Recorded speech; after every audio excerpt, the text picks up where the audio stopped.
میدونستین تیلر سویفت اولین ترانه خودش رو در کلاس ریاضی نوشته بوده؟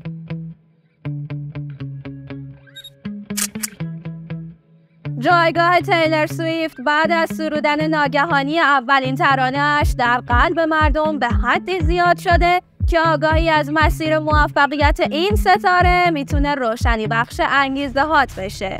تیلر طوری نزد مردم محبوبه که مقام‌های سیاسی اکثر کشورها با پیشنهاداتی وسوسه انگیز مایل با همکاری با تیلر در کمپین‌های انتخاباتی خود هستند.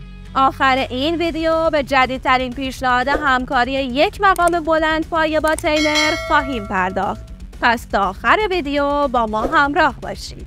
تیلر کودکی خودش را در مزرعه پرورش درخت‌های کریسمس سپری کرد تا اینکه در 9 سالگی به تئاتر علاقه‌مند شد و در چندین اثر نیز به ایفای نقش پرداخت.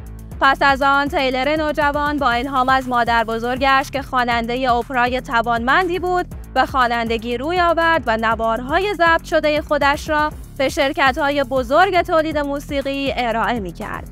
اما هیچ یک از این شرکت‌ها مایل به همکاری با او نبودند. بعد از این شکست، اشتیاق تیلر کاسته نشد و از هر فرصتی برای نزدیک شدن به هدفش استفاده می‌کرد.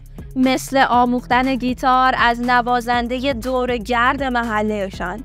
قبل از اینکه به اولین موفقیت ناگهانی تیلر بپردازیم، لطفاً این ویدیو رو لایک کنید.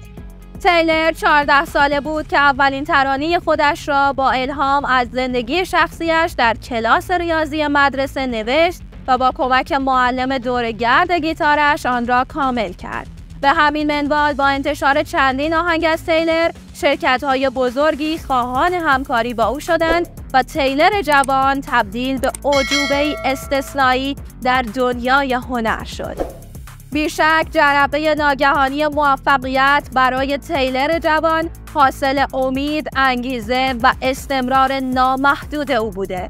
همچنین تلاش‌های پی در پی در طول سالیان دراز بوده که اکنون تیلر 34 ساله تبدیل به غول بزرگ ثروت، شهرت و محبوبیت شده است. نام او به حدی جوانان را به هیجان وامی دارد که امروزه با توجه به فروش‌های میلیونی بلیط‌های کنسرت تیلر در سراسر جهان، مقام‌های سیاسی مایل با همکاری با تیلر قدرتمند به عنوان چهره تبلیغاتیشان هستند.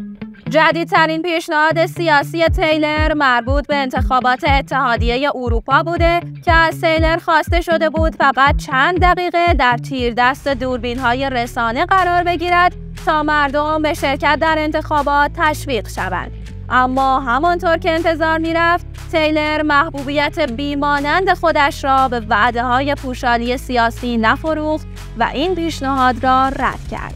شما این تصمیم تیلر را تشویق می‌کنید یا ردش می‌کنید؟ نظرتون را حتما کامنت کنید. زندگی اصیل تیلر سویفت لایق شما هم هست. فقط باید به خودتون قول بدین که دست از تلاش کردن بر نمیدارین. بیشک دیدن تجربه‌های موفق در خاک ایران برای شما الهام بخش تره. بنابراین بهتون پیشنهاد میکنم با مسیر موفقیت پرویز پورابدینی، ستاره این روزهای سریال گناه فرشته، در ویدیوی بعدی آشنا بشید. ممنون که تا آخر ویدیو با ما همراه بودین و با لایک و کامنت ها از ما حمایت میکنید.